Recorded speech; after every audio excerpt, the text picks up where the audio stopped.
and welcome to a special edition of the Game Informer Show. I'm your host, Ben Hansen. On this special edition of the Game Informer Show, we're going to be Skyping in a couple of lead developers from Arkane Studios down in Austin, Texas. They've worked on games like Arx Fatalis and Dishonored, which you might know, and their next game is Prey. So Prey is coming out next year. It is an immersive FPS. You go on board this space station that's been taken over by bizarre aliens of all different variants. One very important type is called the Mimic, and it can become objects, and then you can take that power and you can also become any object in the environment that's not nailed down. If you listen to this podcast a couple weeks ago, myself and fellow editors shared our impressions of the game, why we're so excited about it, why we think fans of Bioshock and System Shock in general should be paying attention to this game. But for this special edition episode, we Skype in these developers from Arkane. We got a bunch of questions from the community, asking a bunch of specific questions about the game, the comparisons to Dishonored, little details here and there. And so we are Skyping in Raphael Colantonio, who's the creative director, and Ricardo Bare, who's the lead designer on the game. So without further ado, here is Raph and Ricardo. Raph and Ricardo, welcome to the Game Informer Show, guys.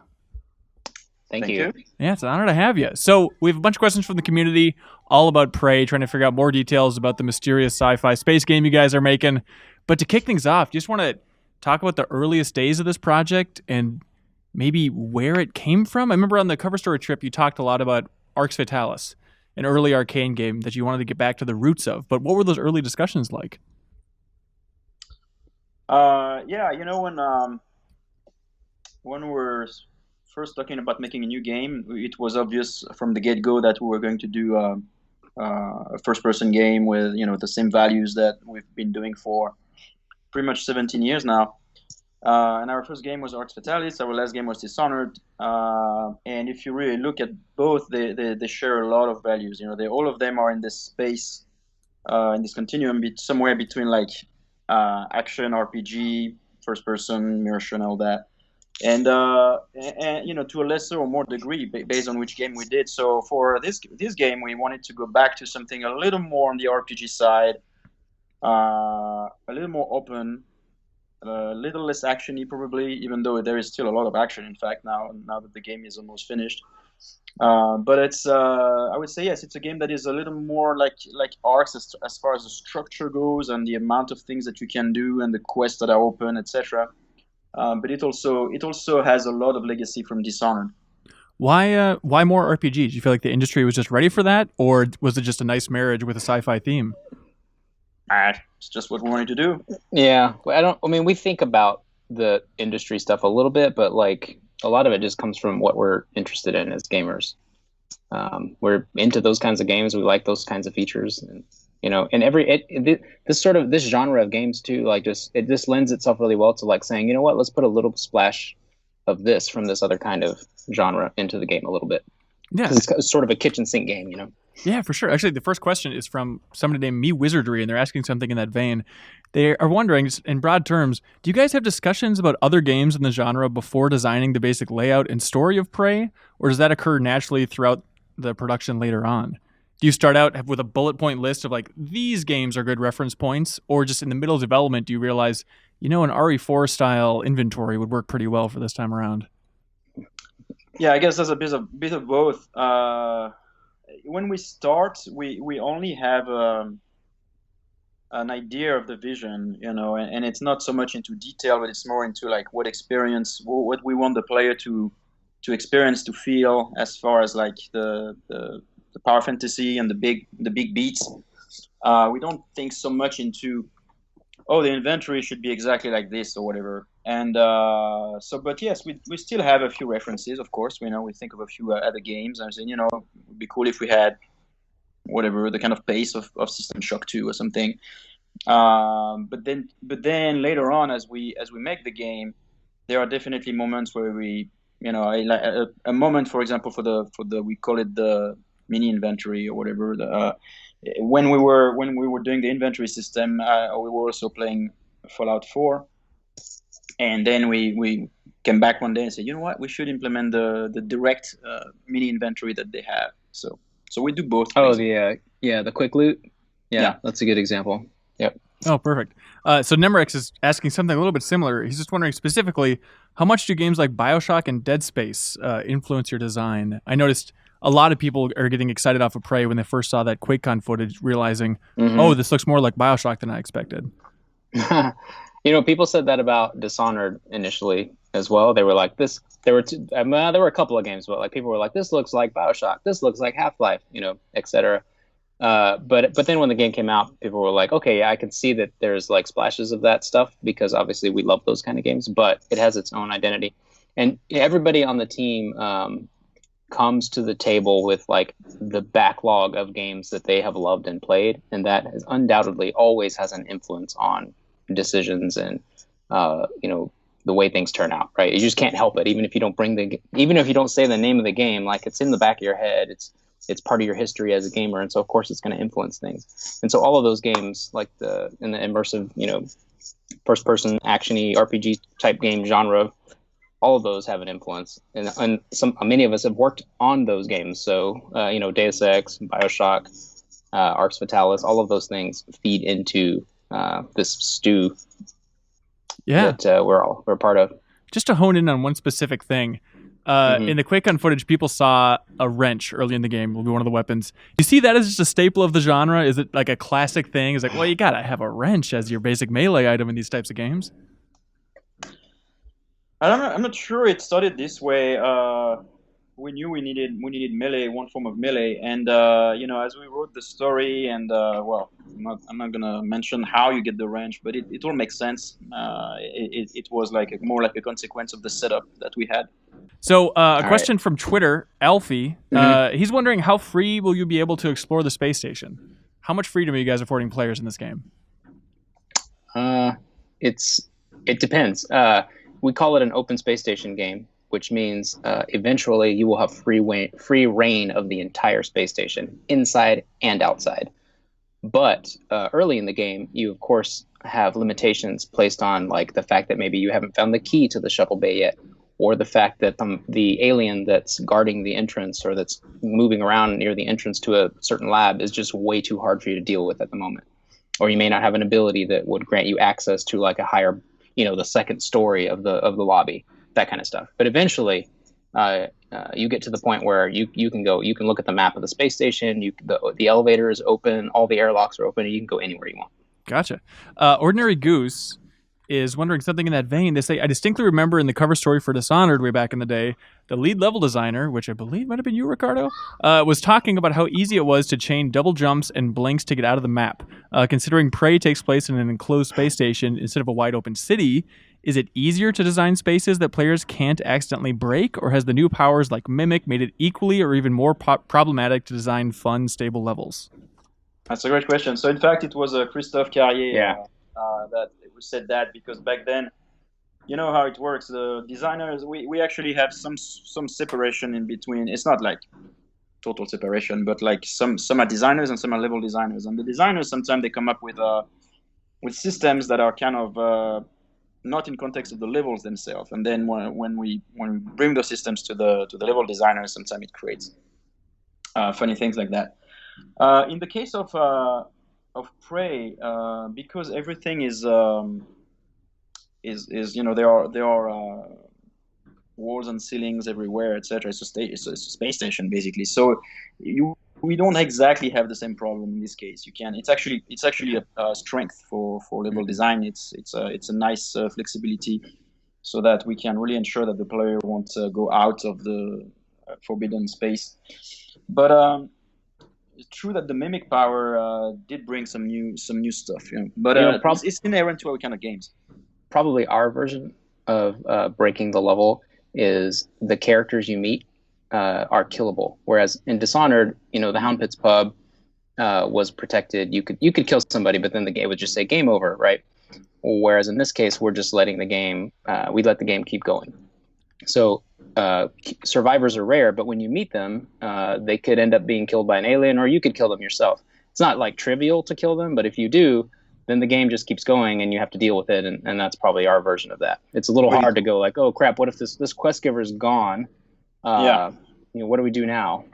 You can even kill your advisor, like the person that talks to you all the time. So yeah, it's a choice. It's a decision we made at the beginning of the game, and that's something we had in Arx Fatalis. So that's just fewer quests then, or what does that mean exactly? More of a streamlined experience? Some of it cuts off. Yeah, like, okay, this person is not going to tell you about, so and so now because obviously they're dead. But in many cases, you can just still do everything they would have told you about. You're just not going to know that it's there unless you already know, if that makes sense. Yeah. Okay. I think I get it. Is it going to have kind of like, do you envision it having high chaos and low chaos type of players going through the game? Is that the way you guys are framing it this time around? I think it's not going to be as discrete as low chaos and high chaos as it is in Dishonored, because there's not, we don't track, at least we don't expose anything like that. It's more down to letting the player do what he wants, really, and acknowledging that he did an action. You kill this guy, well, you kill this guy, and now you can reload if you want, or you can keep playing. It makes the world a little more, the simulation part makes it more real, more the consequences of your actions feel heavier, which I think is important to immerse the players.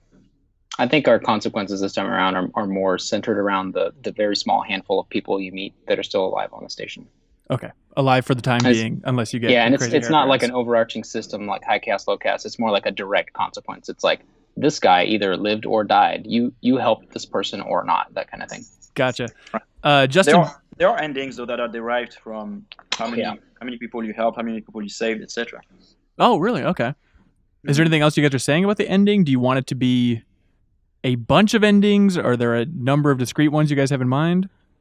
Yeah, there's a bunch of endings and variations on the endings. We think it's really part of kind of games that we do, and the endings reflect as much as we can all the players' actions. Huh. Okay. Justin BWay23 says the original Prey had very original level design. It used gravity frequently to change the level. In your guys' Prey, will we see gravity play a huge part of the overall game? Probably not in the same way. If I recall from the original Prey, there were like set pieces where there were tracks on the walls or where a room would flip or something like that. But in our case, it's more part of the natural environment. So like if you go outside the space station, it is of course because it's space, it's a microgravity environment. So you just have like 6 degrees of freedom, go anywhere you want. There are some places inside the space station also, like what we showed you when you guys were there, the guts, those utility tunnels, those are 0G as well. And so everything's different in there, of course. Like, the physics are different. The creatures in there are a little bit different. And then the player has a couple of powers that can manipulate physics. Like you saw the lift power, which creates a column of force in any spot in the game that's like where it basically reverses gravity in that spot. Gotcha. And I'm trying to remember, in that guts area, does the gravity change? Is it ever going to be Super Mario Galaxy-esque where it's shifting between having gravity and not having gravity? There may be somebody on the space station who doesn't like you and tries to do that to you, but I'm not going to say anything else about that. All right, that sounds fun. Then Tom was wondering, a very important question here. So if you can become a coffee cup, can you also become the coffee inside the cup with the mimic power? It could be pretty cool to subvert a level by traveling through the plumbing as liquid coffee. And if that's possible, could you become a slippery puddle for silly aliens to slip on? Honestly, you could gut the rest of the game and just have mimics, and I'd still drop $60 on it.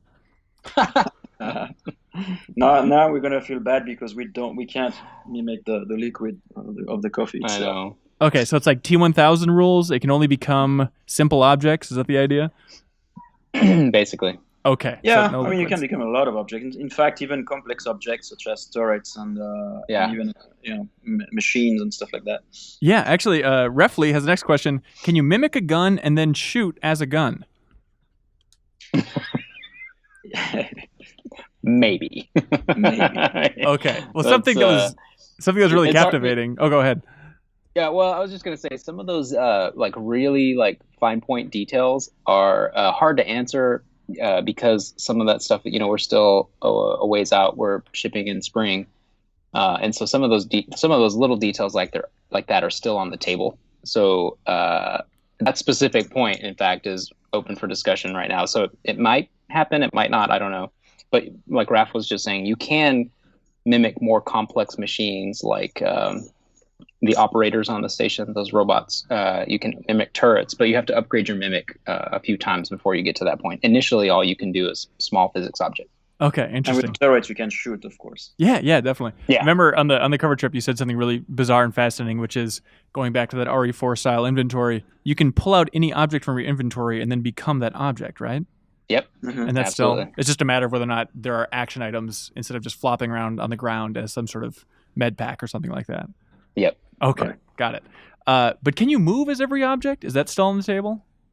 Oh yeah. Okay, so you can slither around and be silly with any object.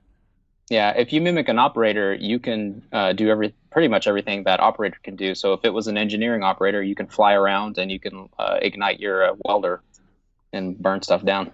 Are you guys surprised by how much people have gravitated towards the mimic abilities and how much fun it is just to daydream about that stuff? Yes and no. I think people are always going to be, noticing what's new, something they've never seen or something that they've rarely seen anyway, and not in this kind of game for sure. So that's not so much of a surprise. The fact that it's people are so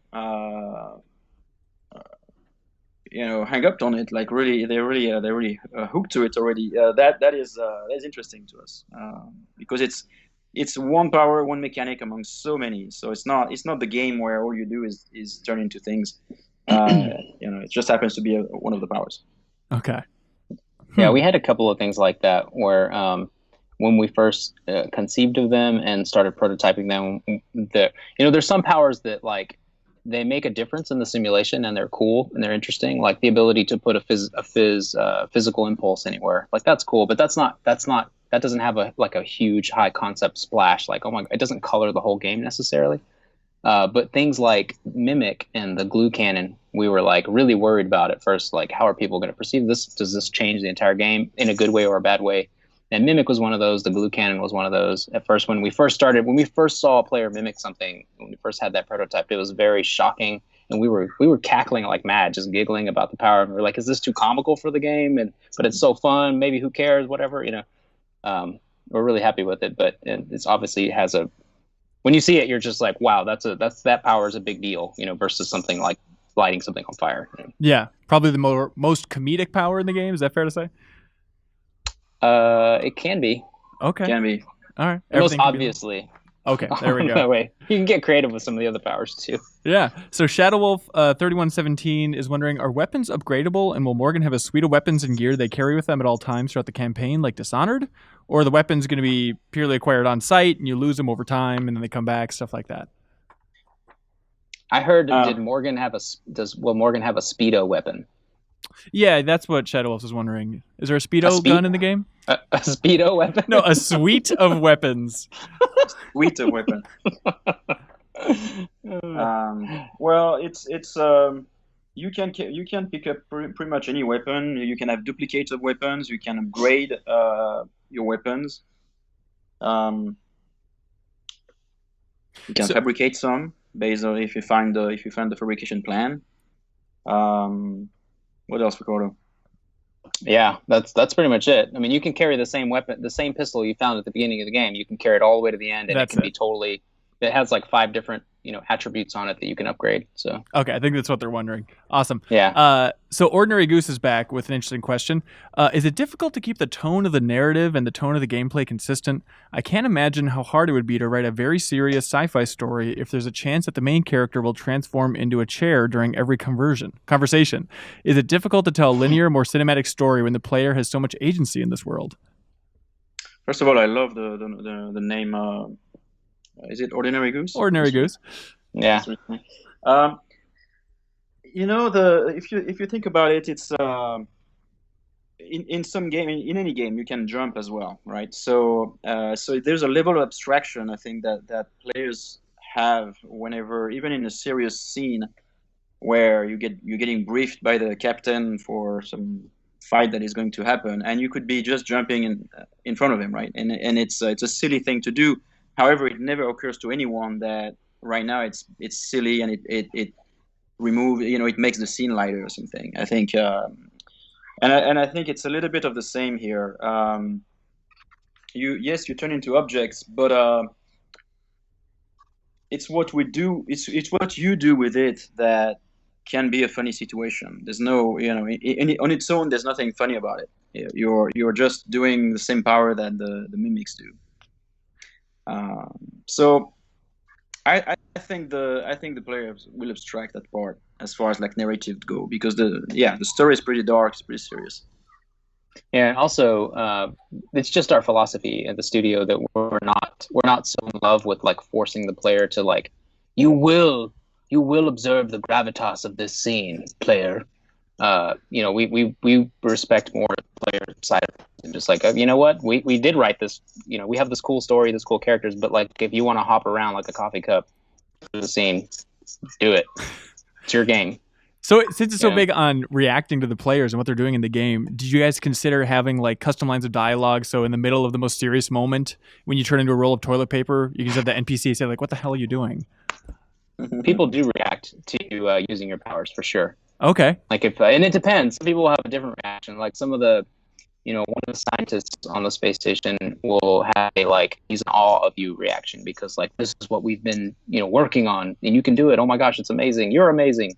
Whereas the security guards who are like hunkered down and scared for their lives, they will think, "Oh my God, you're one of the aliens. Kill him now." Gotcha. If you do something extreme like that. Yeah. So you have to be careful. So then Tom was like, writes in and says, since this takes place in an alternate history, how deep do we get to go into the history of that stuff? Is there a codex or notes lying around talking about all this stuff, or will there just be some sort of world building internally? Yeah, it's more the latter, the world building by putting information, reading notes, and trying to dig deeper into the making of the world, and you'll find all this information. Okay, gotcha. Yeah, it's not a core part of the plot. If that's kind of what they're getting at. You don't like, it's not finding out Kennedy's backstory or whatever is not what you need to do in order to complete the game, but it's the foundation that the world is built on. Okay, gotcha. John Skovic wants to know, did Dishonored's alternate history fantasy setting ever feel limiting in terms of powers, and how does that compare to sci-fi? Do you feel more free to come up with some wackier powers this time around, since you're not technically on Earth? I don't think it changed anything for as far as the game design goes, right? Ricardo, what would you say? Not really. Yeah, it flavors everything, but like it's not. I don't think it's more or less in terms of. We think constraints are good in general, because we think that having constraints actually makes us more creative, instead of having a blank slate just to do anything we want.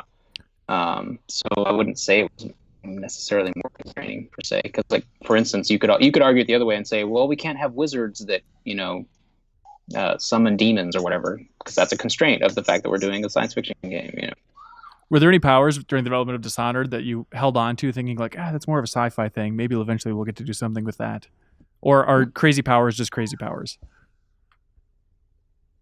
I can't think of any. I think every time we start a new game, we kind of, of course, there are some ideas that are inspired by the kind of games that we like or we've done, but I don't think there's a specific power that I can think of that translated from Dishonored to Prey, just because it's sci-fi instead of being more like steampunk.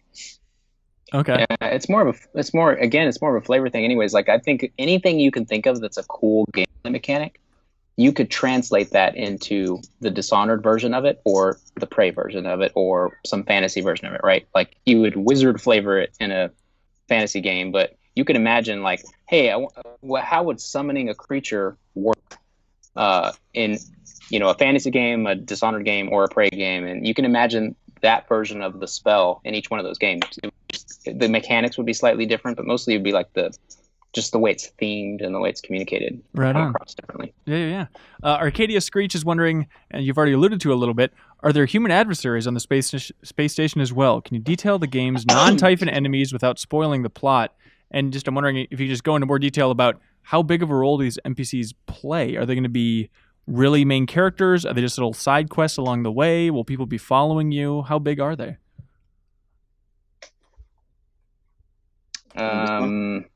Yeah, sure. So most of the people on the space station are dead. So like, I don't know, like over 90% of the people you find are bodies or they're missing. And you can find out what happened to them. And then every once in a while you run into a little, maybe a solitary survivor or a little group of them like barricaded in somewhere. For the most part, they're either neutral or friendly to you because they have no reason to be against you. But you could do things that might turn them against you, depending on what their goals are and your goals are. Some people are automatically on your side because of who you are and who they are. And then later in the game, you will probably run into some people that are like direct adversaries. But that's not even true in every single case. There's some cases where that's not true. So it's kind of all over the board. It depends on which character it is. Okay, gotcha. And so you talk about it's not. But if it's not that, just to clarify a little, there's not like most of the time the enemies you're fighting though are the Typhon. Okay, those are the aliens. Yeah. So Dat Boy Peepo, you mentioned that there aren't really, or that there are adversaries that pop up later on, but Dat Boy Peepo, without spoiling who it is, just is wondering, is there a centralized villain in this game, or is it just the environment and the aliens at large? Well, it's hard to answer that question without spoiling much. A centralized big bad. I would say it's a matter of point of view. Yeah. But there's one very important adversary. Okay. Maybe. Okay. All right. I think Rap's answer is spot on here. Like it depends on your point of view. Okay. Interesting. LA, the ambassador of GI, is wondering, is there a perception of time in the game? Like, will the events take place in one day or over a larger period of time? There is actually. There is a clock there, so you can actually know how long you've been playing, and I think it's over the course of 4 or 5 days. Ricardo, do you remember? Yeah, it's not too long. It's pretty 1-to-1 with real time. It's not like like a game like Fallout where like every minute in the real world is like 15 minutes in the game or something like that. It's fairly 1-to-1. And you can of course see the space station turning or the sun revolving, right? So you can feel the passage of time because if you just stand in the lobby and look out the window, you feel and see yourself spinning. You see the sun and the moon and everything turning around. Oh, that's awesome. Veldon is wondering if there's going to be difficulty options. Yep. Okay. Yep. I remember a big message with Dishonored 2 on the cover story trip was the team really wanted to push for having more options than you'd think or more options than normal in a game. Does that design sensibility carry over to Prey as well?